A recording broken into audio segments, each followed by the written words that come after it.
Let's do this. The Cult of Hockey Podcast by the faithful and for the faithful. I'm David Staples of the Edmonton Journal, and I'm here today with Bruce McCurdy. Welcome, Bruce. Hey, David. How are you doing? I'm doing well. Getting ready for vacation, are you? Certainly am. This will be the last podcast for the summer till September. Okay. So it's been fun. Yeah, I enjoy it. Yeah. Always fun to talk hockey. And we got some... Not that, we're still hoping for that final Oilers player move, but that, it's probably likely around Jesse Puljujärvi. Sounding more likely that Puljujärvi's coming back. So we'll see. If that happens, maybe we will do one more podcast. But in any case, there is some news to talk about. Essentially, people kind of assessing the season, and then kind of an unexpected bombshell with Peter Chiarelli.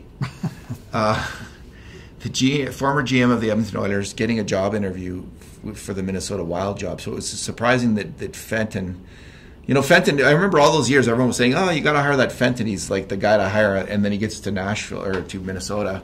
He was David Poyle's right-hand man in Nashville. And he gets to Minnesota, and man, he had a bad year. He did. Maybe as bad a year as Peter Chiarelli had. Not quite. Not quite. So we'll save the Chiarelli thing, Bruce. Let's start out with... just kind of an assessment of Ken Holland's summer. So we had Craig Button of TSN. Now, Craig Button does not pull his punches when it comes to the Oilers, and a lot of Oiler fans don't like him very much because of that. I actually find that there's usually some substance to the comments the critique that he makes of the Oilers. But interestingly, he came out with kind of a positive spin on shocking on Ken Holland, and this was after the NHL Network had a thing where they gave the Oilers an F-, but they were rating both Chiarelli and Holland, so it was a little bit confusing. Let's just go with what Holland said. So it was an average between the C+ for Holland and the Z- for Chiarelli, maybe. So Craig Button, here's some of the comments that he made. And we'll go through them one by one and comment on them. On moving out Milan Lucic. By moving out Milan Lucic, it gets an unproductive player out of there. It also gives them the opportunity to have some flexibility going forward. And Bruce, it's remarkable how happy Oilers fans are with this trade. There was a couple things I think driving this. They don't need Lucic's toughness. We've got Jujhar Khaira, we've got Darnell Nurse and Zach Kassian. So if the Oilers didn't have a tough guy, I think there'd be a much larger group of Oilers fans saying, oh, you don't want to get rid of that toughness. You got to have it to protect Connor McDavid. But because we have that covered, I think that Oilers fans were cool with that deal. But the biggest thing was he can't play in the top 9 in the NHL anymore. I know in Calgary they're talking about him as a third line guy, but I do not see it at all. He is too slow. He doesn't make plays in the offensive end with the puck. And the big problem with the Oilers last year was a couple of them. But one of them was when they got behind in the game, they couldn't get sustained offensive pressure in the offensive end because their forwards were too slow to get in there and put the pressure on them. They just had 4 or 5 or 6 guys who were below average NHL skaters who couldn't get in there fast, especially in the third and fourth line roles, and put that pressure on the other team in terms of forechecking. And it was painful to watch the Oilers because you just knew they were not coming back in games unless Connor McDavid pulled it out of thin air. Yeah, well, Lucic, I mean, he certainly played a physical game. But, he did. And I mean, he ranked very high in the league in hits for the second year in a row as in Edmonton, around 250 hits, which is a big number. But what the hits stat doesn't tell you is if the hit happened after the puck is gone and it's just sort of taking a pound of flesh out of the defenseman, or if they actually create chaos and turnovers. And the guys that get in and land the hits before the puck has left the scene already. And Lucic had much more of the second type where the puck would be gone, he finished the check, and I mean, great, you got to finish your check. And I respected him for that because he brought that physicality consistently. But I'm not sure how effective, even that part. That's of an this excellent game point. was- Yeah, 'cause that's when I think of Milan Lucic and hitting someone, it's the puck's going Already that gone. way, and he's finishing the check. And but now he's 200 feet away from yeah, where but it it's doesn't going. like they expect to get hit. They're all paid $1 million a year. Like, oh, whatever. You'd be like, yeah, it's a big scary guy going to hit me now, but I get $1 million. All right. On James Neal, Craig Button had this to say: he's had one off season. I expect him to return to 20-goal form. So let's just leave that for now. bet. We're going to get into that in a little bit. That's a huge bet. Yeah, that's okay. He's praising Holland for not moving Puljujärvi too fast, and that was certainly well played by the Oilers so far. There was pressure of kind of a power play by the agent Marcus, the very experienced and able agent of Jesse Puljujärvi, to move out this player before the draft, and who knows what Chiarelli might have done. Chiarelli just seemed like so erratic in the last year and such a terrible negotiator. He might have like in terms of a poker player at the NHL table, Chiarelli was first man out of the game kind of thing. Like like some people will say throughout his time with the Oilers, his first year there was a few good moves though, but as well as some bad ones. But man, the Puljujärvi situation has been handled well. And I actually think the best thing for the Oilers and Puljujärvi is for him to go to Europe next year. Well, there's no reason for the Oilers to rush on this. I mean, there are options available, and even the player has options. But barring a hostile offer sheet on the player, and I have heard zero rumblings of that kind of thing happening, that the Europe is an option, or coming back, hopefully not tail between his legs, but let's turn the page and start over with the new management. And it's not impossible that he returns, but they filled the positions. Like Holland is, he's not waiting around saying, "Well, we've got this big gap at 3 right wing for you, Jesse," because they brought in Josh Archibald. And, they re-signed a couple of guys. Chason. They brought back Chason. They brought back, Patrick Russell from underneath. They brought in Nygaard that can play either wing. So they have a working roster with or without Jesse Puljujärvi. Yeah. And barely room on the 50-man list to put him to compete for a job. And probably win it, just because they wouldn't want to be waiving this particular player. But if he winds up taking the European offer, it's not the end of the world.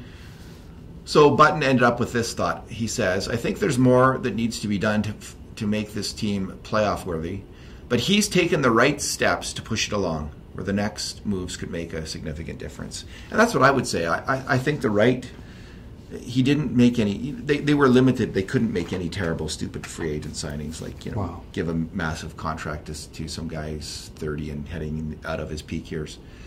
But there was lots of small, smart moves where he seemingly paid under market in terms of term and contract for players like Chason and Archibald and Granlund. And brought these guys in, and these were all smaller moves, but each one of them made sense. The Mike Smith, the one move I would quibble with, I think the Lucic move was a grand slam home run, getting up from under that contract, and the one move I'm not thrilled with is Mike Smith.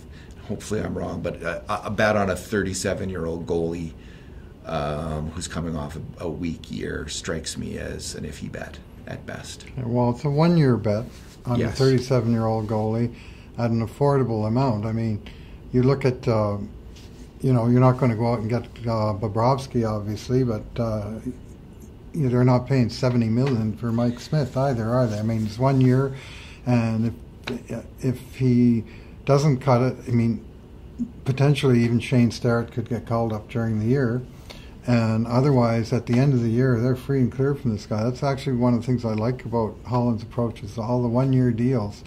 And in some cases, he's gambling that at the end of that year, this player is going to be worth a lot more. And if they want to keep him, they're going to have to pay a lot more. But he's opening up for competition going forward, and not completely blocking off this team with 3- and 4- and 5-year contracts. Good point. I was just thinking, is Mike Smith the kind of guy that Chiarelli would have signed for 2 years? Or 3. Or 3, 4.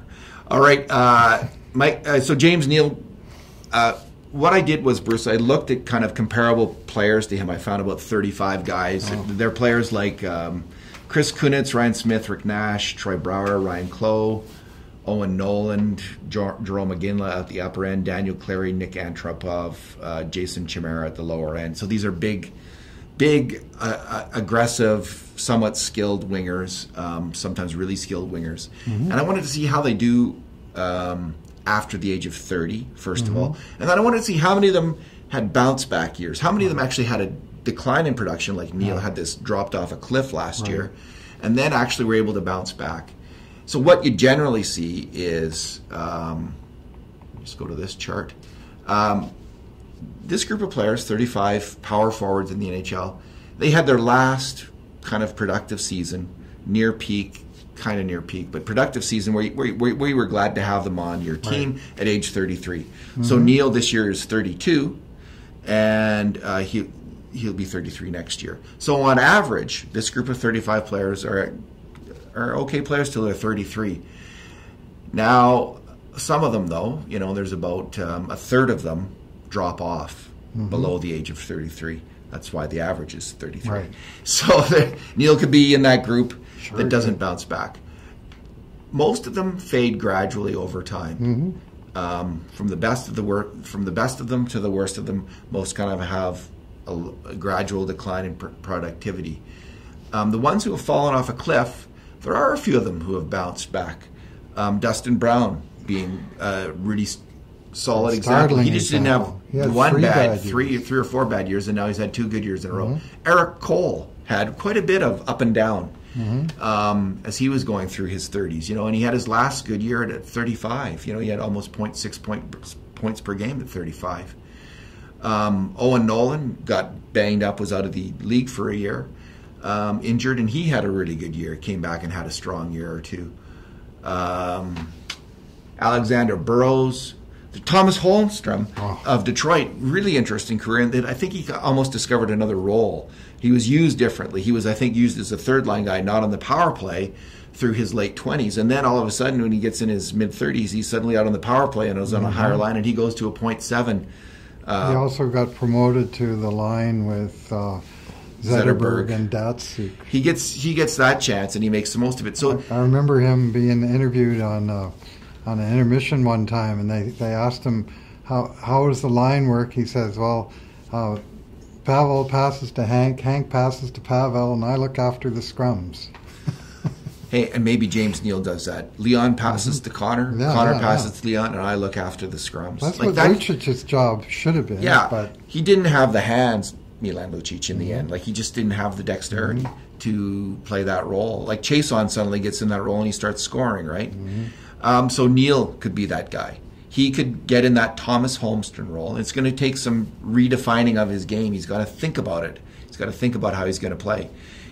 Pick his spots a little bit more. He's not that winger anymore. Like, when I think of James Neal, I think of the winger burning down the wing, and from the top of the circle beating a crappy Oilers goalie with a really good shot, but one that a decent goalie would have. That's what I think of James Neal. But I don't think he's that player anymore who bursts down the wing for that goal necessarily. Still got the wicked shot. But he still has the wicked shot. Unless his hands have done it, unless they've turned to stone the way. Which just happens. Lucic did, but that the bounce back is the question. Now, what I would expect, the normal curve, if he's sloping down, he takes a dive, he should come back, but probably at a lower level than what he was before. Yeah, so rejoin the curve in sort of a normal space. So a point every second game would be okay, but if he can get like 0.5 per game points, that would be good, and I think he can get there. But I have to say, after doing that survey, like kind of a back of it's not high science here, it's back of the envelope survey, I was a little less optimistic, quite honestly. Like, when you look at these players, when the vast majority have that drop, they don't come back. That's part of the drop. So hard to visualize 4 years, isn't it? Which is what he's still got to run on that contract. You could just think of Thomas Holmstrom. Keep repeating that name. All right, Dave Tippett, Bruce. He gave some indications of the team for this, what he'd like to see And he talked about having pairs of forwards. We've heard that from McClellan in the past, building lines around pairs of forwards. And he talked about 3 specifically: Draisaitl and McDavid, NugentHopkins and Neal, and Marcus Granlund and Josh Archibald as penalty killers together, but maybe also on the same line. So what do you make of that? I think that's fairly common approach these days. I mean, the Oilers ran with pairs way back in the days of Wayne Gretzky and Yari Curry and Mark Messier and Glenn Anderson, that they had a consistent 2 guys that always played together. The third wheel kind of came in and went out, and they, both lines went through a number of good wingers, but they always had that same basic twosome and worked off of them. And I mean, it's a proven approach. The Oilers' problem last year is they only really had 3 bona fide top 6 forwards. So how do you build 2 lines out of that? I'm a little concerned about a second line built around RNH and Neal, honestly. Like, RNH, Ryan Nugent-Hopkins is a good player.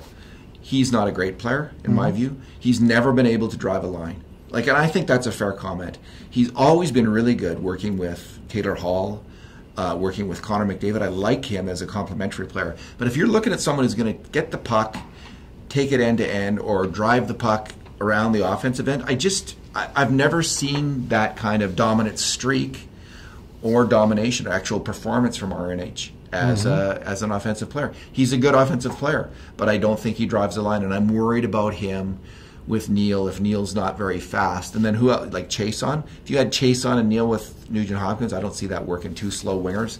So I think he's going to need, like, I just wonder about that combination, period, Neal and RNH, whether they're going to work or not. And, who are you going to put with them?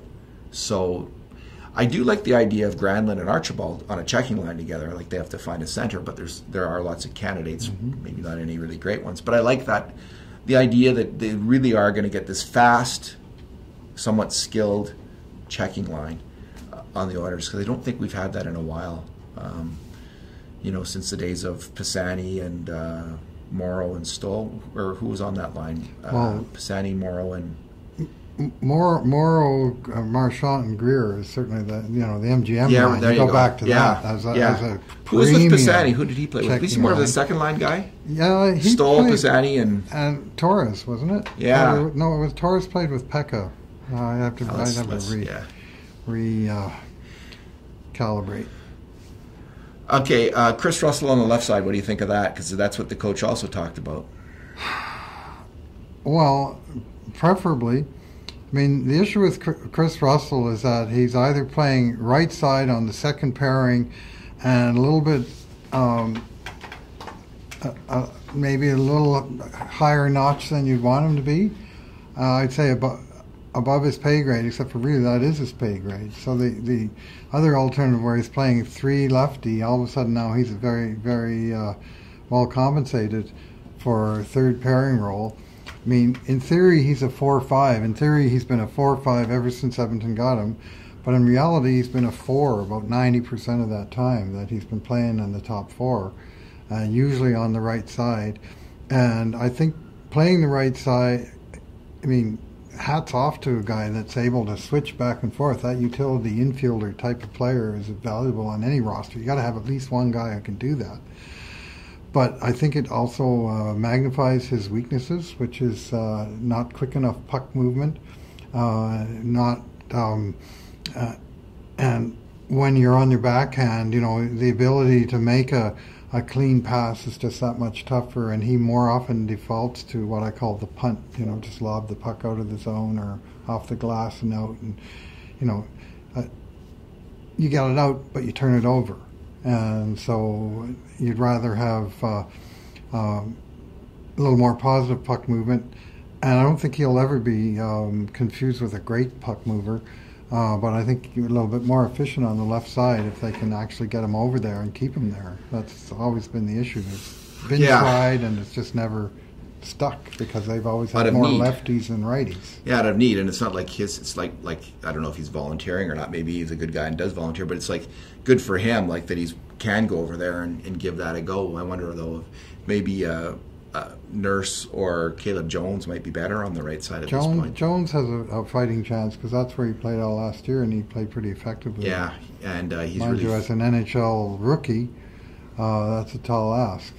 I wonder about Nurse, because I think the superior skating could really help. Last year, Nurse and Russell were a pair, and it was almost always Russell on the right. I know.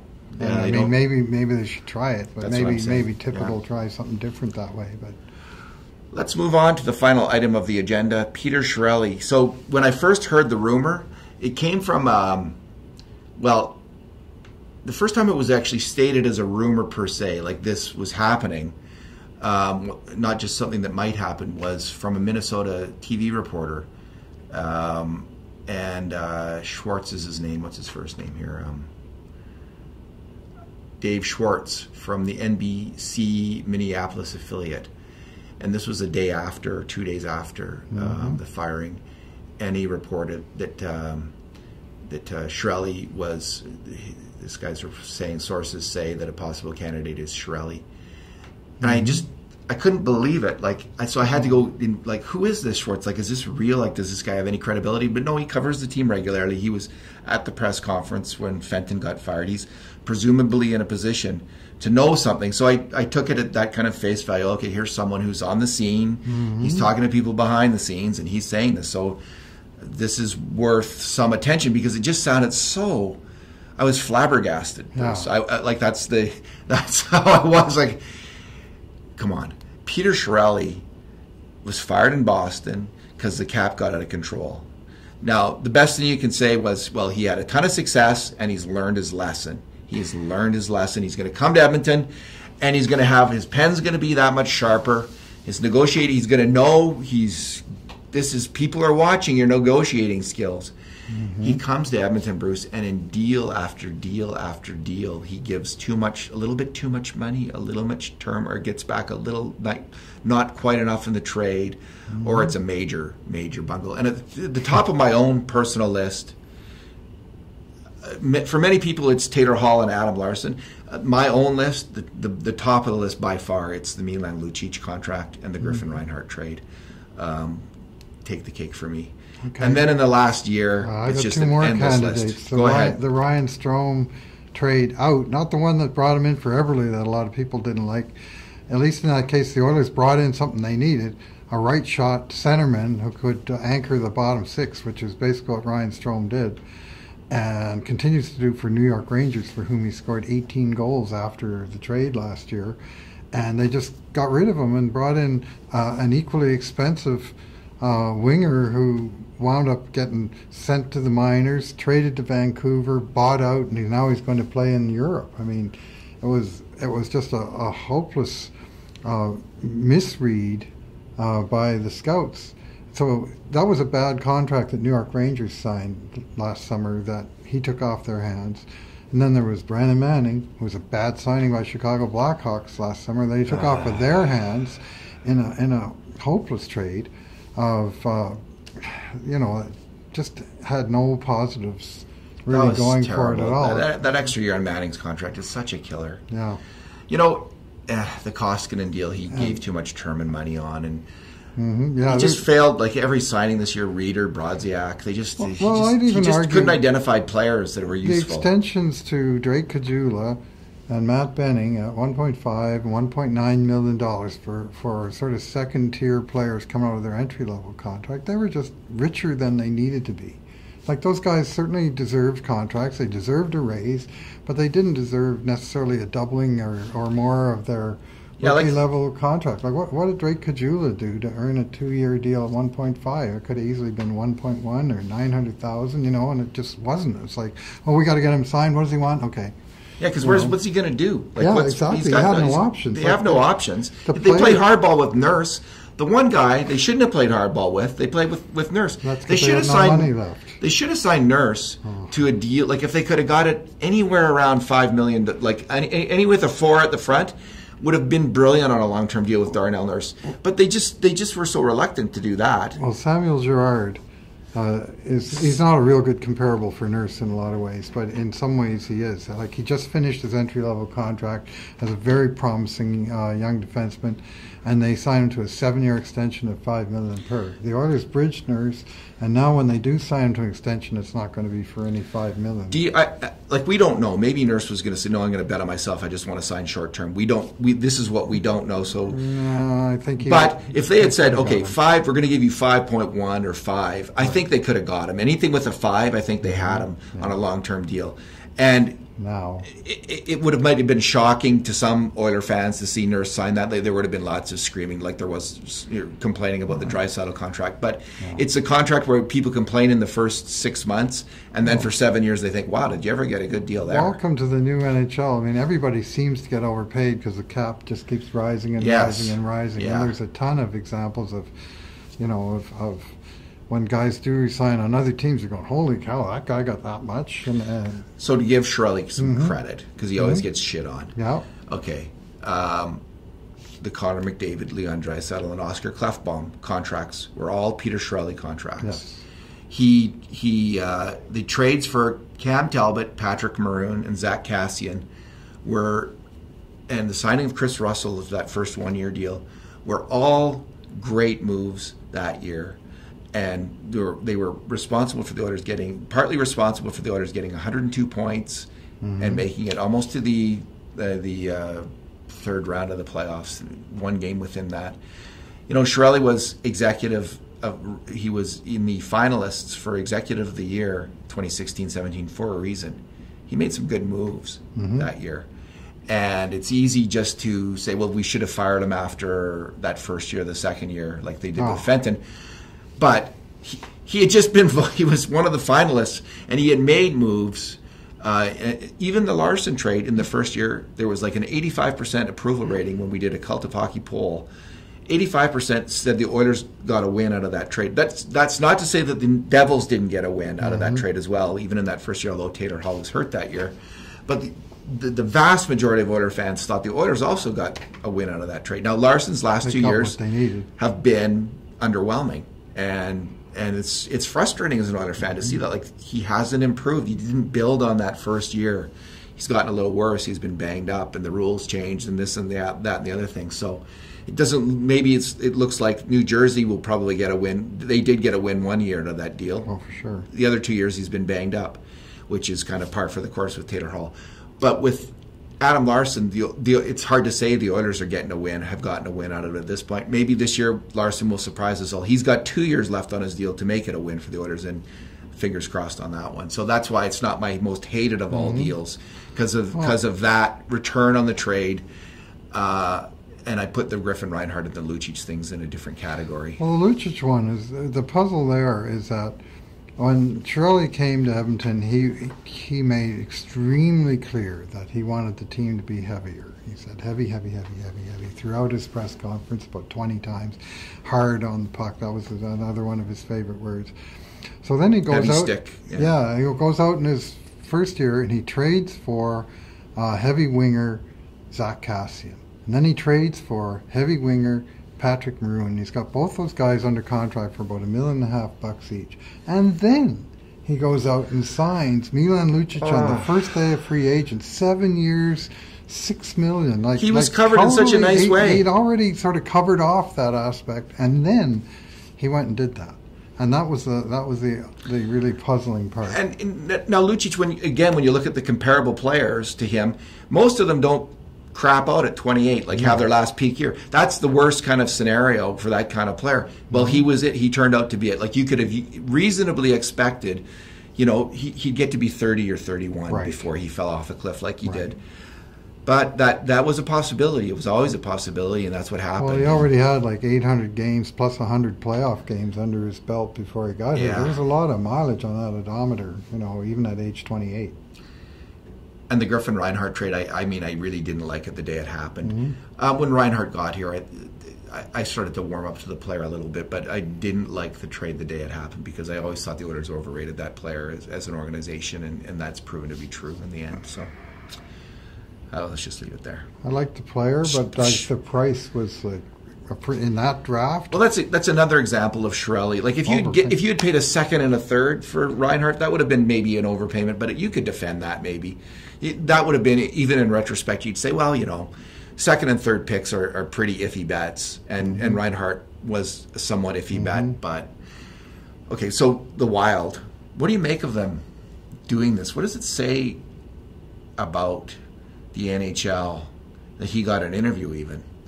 Do you think that's horrendous, or do you think it's okay, makes sense, or? Yeah, he actually got an interview, right? Yeah, that's like what. So the Mike Russo of The Athletic is now reporting. Okay. Chiarelli got an interview. He's one of the two people, Hextall and Chiarelli, who have gotten interviews.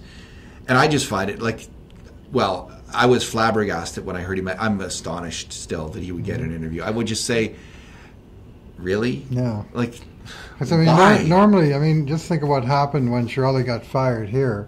And the immediate speculation started was sort of, who are the last 5 GMs fired by other NHL teams? Let's list those guys as possible candidates, and list 4 or 5 other guys like Paul Fenton or Steve Tambellini that were assistants in other organizations who are bubbling under, and throw in a wild card in there, and let's go with that.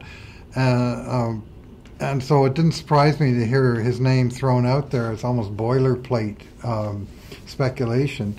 But to hear that he actually got an interview, because, sure, he's still a Stanley Cup winning GM, and he's always going to be able to wear that ring.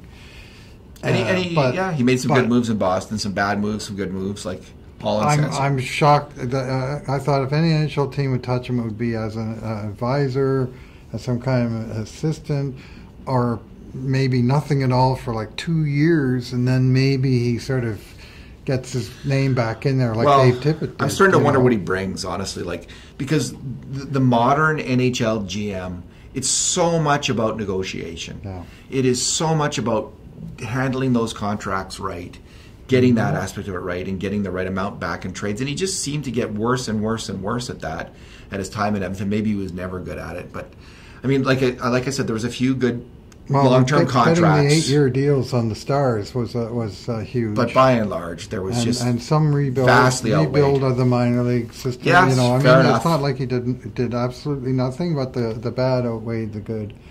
And here we are, 4 years later, wondering what would have happened if Ken Holland had come to Edmonton in 2015 instead of now. Well, maybe he's a director of player personnel type. Like if that's what he was in Ottawa. And maybe that's the job that he should go back to at the NHL level, because he's the Peter principle. You wind up going back to the job that you. Yeah, he might be good at that. So St. Louis, maybe that's what they're gonna. I don't fault anyone for talking to anyone though. Like if they want to get their opinion from Peter Chiarelli, maybe they're going to learn something valuable about. You made that point before. I think even when they hired Shirley, they hired him so darn fast at the time they didn't really get a range of options, and they just went with the gut and went right after Chia Pete right off the hop, and I don't know. I don't get it, and I don't think it's going anywhere. I'd be shocked. Like I've already been flabbergasted. Now I'll be shocked if he gets hired. But they're doing him. His son works for the Wild, and maybe it's just sort of the old boys club writ large, like the NHL, the 200 hockey man. Yes, that's a real thing. We'll just throw his name out there and keep his name in the news. We're not really serious about hiring him, but we're going to sort of show that. But I think his name is toxic enough at this point that I'm frankly surprised, A, that they interviewed him, B, that word got out. Because it's his record in Edmonton is... and to go back full circle on this, like to the positive comments about Holland, Bruce, since the Lucic trade, some of the, like Greg Wyshynski of ESPN, Ryan Lambert of Yahoo Sports, people who always just attack the Oilers is like, they wake up in the morning, they attack the Oilers. They go to bed, they wake up 5 minutes later, they attack the Oilers. Well, they just do it constantly. But they've said some positive things about the Oilers. It's red meat, David. The Oilers' record has been a very attackable. Fair enough. But some people do it more than others. The people who have done it the most, is what I'm saying, have been making some positive comments about the Oilers. And Craig Button is another example of that, a little less than those other two. But it's interesting that I think from that Holland's work is being recognized, even by the Oilers' biggest critics, is kind of like, he's done okay, which is interesting, and which is really necessary. We need better work at the GM, and not just in terms of PR, but in reality, we need better work, and I think we have seen that this summer. Yeah, well, certainly he was hamstrung by the situation he took over, by the salary cap situation, by the fact that all the big money guys, good and mediocre, were locked up for several years on end. There was just very little room to maneuver. And the Lucic for Neil deal is the real deal was almost revenue neutral, depending on how you work out the future costs. But what it does is it provides so much flexibility. And that's the main thing. From under some of the more onerous aspects of the Lucic contract, which was you couldn't really buy it out. You couldn't send the guy to the minors, which they can do with Neil.